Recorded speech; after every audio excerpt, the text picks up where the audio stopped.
ko ye kɔrɔlen sara ye hakilima o ye mankɛ an ka jɛ ye nka hakilimaya ale fana bɛ fɔ maa min ye maa min bɛ hakili to a yɛrɛla keba bi diɲɛ kɔnɔna na maraw kɛcogo sigiw kɛcogo a bɛɛ lajɛlen ko k'an ka taa n'a ye kiiri la keba kiiri ko kuma dun ma wuli maaw bɛ wuli ka ɲininkali de kɛ fɔlɔ tribunali ɲɛmaa e b'a dɔn wa kiiritigɛla min bɛ e b'a dɔn wa an ka sɛbɛn dira maa min ma e b'a dɔn wa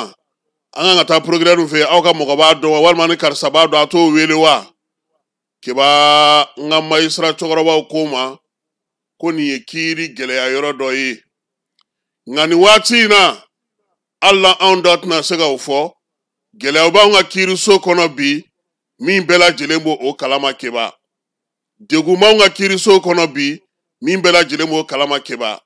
kiiri sigili kiiri wulili kiiri kɛli ka ɲɛ kiiritigɛlaw ka so kiiritigɛlaw ka baarakɛyɔrɔw kiiritigɛlaw taa ni ka seginw kiiri baara bɛ di maa minnu ma sɛbɛn minnu bɛ sɔrɔ kiiriso kɔnɔna na bi keba a kuma ka ca dɛ hakili la furancɛ fanga maaw u tun y'a yira waati dɔ la ko n'an bɛ taa fɛn fɛn ta kiiriso la keba k'an bɛ taa sɔngɔ dulonnen sɔrɔ yen a na kɛ u ɲinɛna kiiriso dɔw kɔ wa kiiri yɛrɛ kumaw ka ca kosɛbɛ kuma tɛ sanayɛlɛ kiirisow keba cour suprême cour d'appel assise procureur tribunal juge greffier huissier inspecteur police judiciaire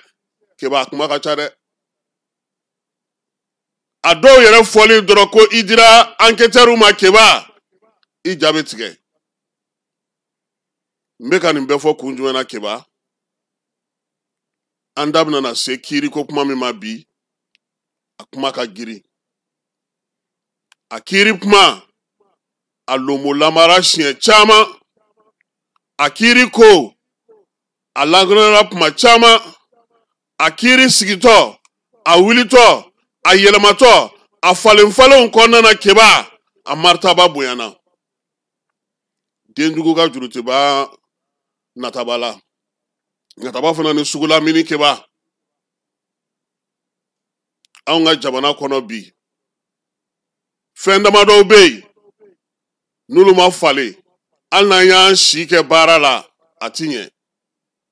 a fɔlɔ ye kiirisow ye keba olu la saniya olu ka baaraw ka se ka kɛ ka ɲɛ nka keba yan'an ka se kiiriso la mun b'an se an jogow an kɛcogow an ka waleyaw an bɛ fɛn minnu kɛ don o don dibi ani kɛnɛ kan keba bɛna misali dɔ f'i ye o minisiriso ka dɔgɔ mali kɔnɔ bi ko marché bɛ di yɔrɔ min ko a baara wari bɛɛ bɛ don a da fɛ n'i ye marché sɔrɔ e ni hɛrɛ farala contrôleur financier dafu régisseur ministre kɔrɔnasigiw i bɛ nin bɛɛ de sɔn ka sɔrɔ ka t'i kɛ baara kan kɛmɛ kɛmɛ sara dɔ la baara kan ka bɛn $5,000,000 ma keba $2,000,000 kɔnɔ bɔ ka d'e ma n'i ma farati u kɛtɔ ka wari d'i ma u bɛ $1,000,000 tilancɛ wari d'i ma i ka t'o ta ka na n'o ye i k'olu niyɔrɔ d'u ma fɔlɔ i ka sɔrɔ ka taa baara kɛ o baara bɛ daminɛ cogo di k'o bɛ taa ban sira joli bɛ yen k'o daminɛna n'u taara k'a fililen to baara joli bɛ yen n'a daminɛna a bɛ mɛn sen na sabula maa minnu ye entrepreneur ye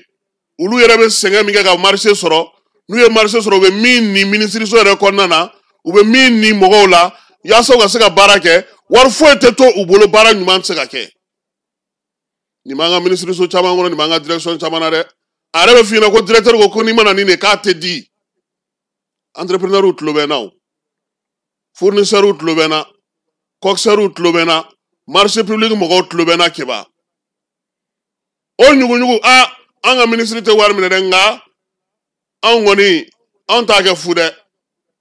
e t'a kɛ fu e dun bɛ sara baarakɛyɔrɔ dɔw bɛ yen keba hakɛ dɔw sigilen don olu mɔgɔw ye n'i sera ka nin waleya in kɛ nin bɛ d'i ma jamana yɛrɛ kɛlen don k'o kɛ sariya ye o bɛɛ kɔfɛ i bɛ marché kɛ k'a sɔrɔ u bɛ tila k'a f'i ɲɛna tuguni k'i ka dɔ de di olu ma mɛnɛ n'i m'a di i ka papiyew tɛ bɔ n'i ma wa n bɛ min f'i ye keba Inya ba nga duguma mɔgɔ nunu na. Planton nunu ni fɛn nunu. Barakɛyɔrɔ la n'u mɛnna ye. U ka jugu bolu ye dɛ. Olu de b'a f'i ye don karisa fɛ yen. O de ka ko ka nɔgɔn. N'a ko dɔ Ala ka Mali kisi ko ye. Ni nin ma bɔ jamana in kɔnɔ an bɛ fɛn fɛn ɲini. Sɔrɔ fɛn fɛn bɛ sɔrɔ jamana kɔnɔ a tɛ se ka baaraw bɛ se ka mɛn cogo di? Lycée ninnu lajɛ kɛ. Alpha Tile la lycée minnu jɔra. Kanku Musa, Mamadou Sarr, Fili Dabo, Amadou min filɛ nin an fɛ yan. Ibrahima Ali, Massa Magan. Taa lycée lajɛ Keba. Marché dicogo. Wari bɛɛ bɛ dun. Mun bɛ taa dun ka kɛ ka baara kɛ foyi. Bɛɛ sigilen ɲɛ b'a la. Maa si tɛ kuma. An ka ministre ka ɲi dɛ ale kɔni a tɛ wari minɛ nka o mana f'i ɲɛna yɔrɔ min kan'i sigi kana marché ta ye dɛ. Keba bi nin bɛɛ fɔ kun ye an bɛna don ko min kɔnɔ i b'a kalama ko waati dɔ la Buwatile la n b'a dɔn i ye nin kuma in mɛn blindé en carton i y'a kuma mɛn dɛ. E yɛrɛ k'a jateminɛ sa blindé bɛ kɛ carton ye cogo di Keba an ka tiɲɛ fɔ ɲɔgɔn ye blindé en carton n k'a fɔ bamanankan na maaw k'a faamuya mɔbili giriman kaarasolama mɔbili giriman kaarasolama bamananw b'a dɔn kaaraso ye min ye hakili yɛrɛ bɛ se ka sɔn o ma o bɛ se ka kɛ mɔbili min ka girin ka kɛ kaaraso ye ko blindé en carton Keba nin waleya in an ye kibaruya minnu sɔrɔ nɔminɛli ka ɲɛsin waleya cɛjugu ma sigida 3nan kɔnɔna na o kun ka waleyaw olu ka wulikajɔ kabini septembre kalo tile 4 a yera k'a fɔ ko olu ye lamaga kɛ sɛbɛn in ko hukumu kɔnɔna na Keba min ye cour suprême kɔnɔna na maa minnu bɛ n'olu bɛ nɔminɛliso hukumu kɔnɔna na n'o ye chambre d'accusation ye ni septembre kalo tile 18 olu ye u ka jaabi bɔ k'a bin a bɛ fɔ min ma sa ko paramouf embrayer Keba ni nin tɔgɔ fɔra maa caman bɛ yɛrɛyɛrɛ bi k'a sabuya kɛ mun ye sariyatigiw olu ye sɛbɛn in ta k'a lama k'a lajɛ k'a falen bi min ye waleya in ye sariya tigilamaw y'a yira sa k'a fɔ ko ka kɛ ni yɛlɛma minnu donna sariya ko yɛrɛ taabolo la an ka jamana kɔnɔ i b'a dɔn ko cour d'assises tɛ yen tuguni Keba o hukumu kɔnɔna na sa komi cour d'assises tɛ yen tuguni sariyaso de ɲinina sa yaasa min bɛ se ka nin cour in sigi sen kan ka kɛ ni an ka code pénal kura min sigilen don sen kan maa minnu tɔgɔ fɔlen don nin ko in na Keba ko olu ka kiiri a bɛna kɛ min ye chambre criminelle n'o bɛ commune 3 tribunal kɔnɔna na k'a fɔ Bamakɔ 3e arrondissement sakɛ dugu tɔgɔ yɛlɛmana o anw kunnafonidilaw falen man di dɛ Keba ka sobo kiiriso min filɛ nin ye suguba kɔnɔ n'i b'a fɛ k'a dɔn pôle économique kiiriso de kun don ale de suguba kɔnɔna na commune 3 tribunal ko kiiri a bɛna d'olu ka nɔminɛliso de ma ka se ka sɛgɛsɛgɛli kɛ nɔminɛliso min bɛ cour suprême na alamusa n'o o ye septembre kalo tile 18 tɛmɛnen ye ale ye paramouf embrayer ko bɛɛ lajɛlen ta ka taa bila ye waleya min bɛ tali kɛ an ka blindéw sɔrɔli la ko min ye sigida 3nan kɔnɔna na sa olu k'u wasa don baara in na a kiiri a bɛ se ka kɛ cogo di Keba nin waati in na an ye kibaruya sɔrɔ cogo min kiiri kan ka kɛ nka a don ma fɔ fɔlɔ nka an bɛ maaw hakili lajigin mun na o ye k'a fɔ nin ko in ni maa hakili b'a la san 2015 Mali ale ye bolimafɛn dɔ sa wolomasiri tabaw tɔgɔ la a yirala sa k'a fɔ ko kɛrɛnkɛrɛnnenya la ko min ye mɔbili blindé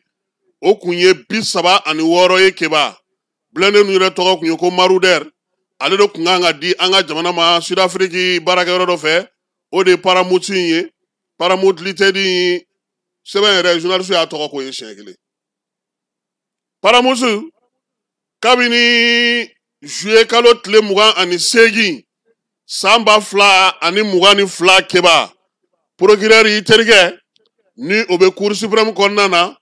n'o ye Mamudu Timo ye ale kun ye kunnafoni di kɛ k'a yira k'a fɔ sa ko nɔminɛli dɔ bɛ yen ka kɛ ni waleya minnu ye dunko juguya ni yuruku ye ka taga ɲɛsin jamana nafolo ma ani ka jɛ ka jamana nafolo wolonfila dun k'a bayɛlɛma k'a kɛ maa dɔw ni jɛkulu dɔw olu ta ye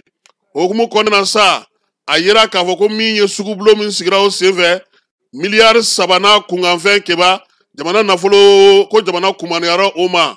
o kiiribulon min filɛ nin ye n'o ye blende 36 ye ko a kiiri kɔnɔna na sa maa minnu bɛ yen a bɛ taa se an ka maa mafalen baw minnu ye fanga mara minnu ye fanga baaraw kɛ maa 10 a n'a ɲɔgɔnnaw olu bɛɛ lajɛlen bɛ nɔminɛli hukumu kɔnɔna na bi ko sabula u ye bayɛlɛmali kɛ u sera faso nafolo ma u jɛra ka waleya kɛ waleya min n'o ye jamana kumaniya sefa wari miliyari 3 a n'a kunkanfɛnna wa minɛnw u ma kɛ jamanadenw sago ye waleya in n'a sɔrɔ a daminɛna 15 kɛba maa minnu bɛ sa n'olu tɔgɔ bɛ a la sɔrɔsiw b'a la koyi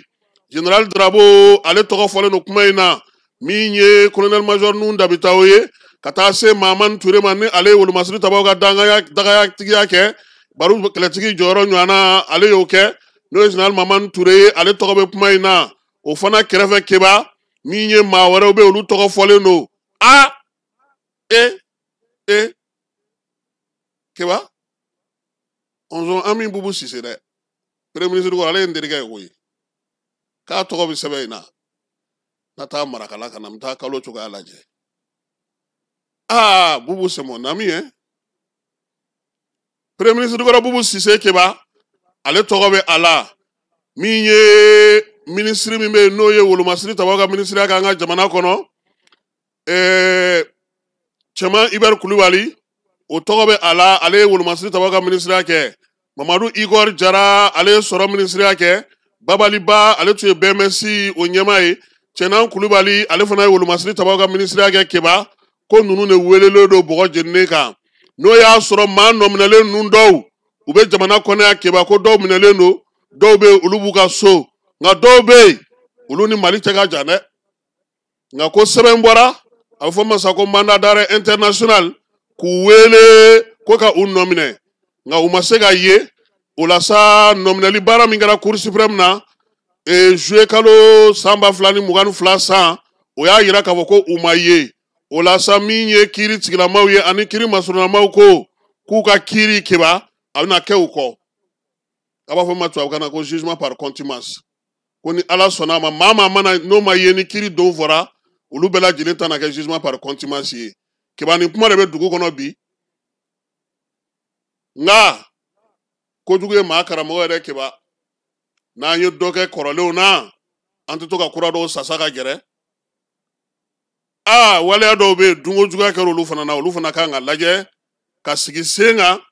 kiiri ka damakɛnya bɛɛ ye sariya ka boli bɛɛ kan bɛɛ k'a dɔn k'a fɔ ko bɛɛ dama ka kan faso nafolo suyɛnni a ti bɛn a tɛ se ka ɲɛ maa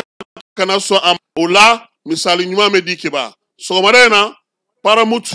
nin ye ale dossier ye kiiri don kɔni ma fɔ fɔlɔ nka min ye Cour suprême ye ale ye sigida 3nan o chambre criminelle sugandi ko bɛ se ka kiiri in kɛ sabula min ye assise ye cour d'assise tɛ Bamakɔ Mali yɛrɛ kɔnɔ tuguni ka kɛ n'an ka sariya sunba kura o sigilen sen kan nin ye sɔgɔmada in na an ka donkan ye an bɛ taa fan fɛ an bɛ sɔrɔ ka segin ka na an ka kunnafoniw la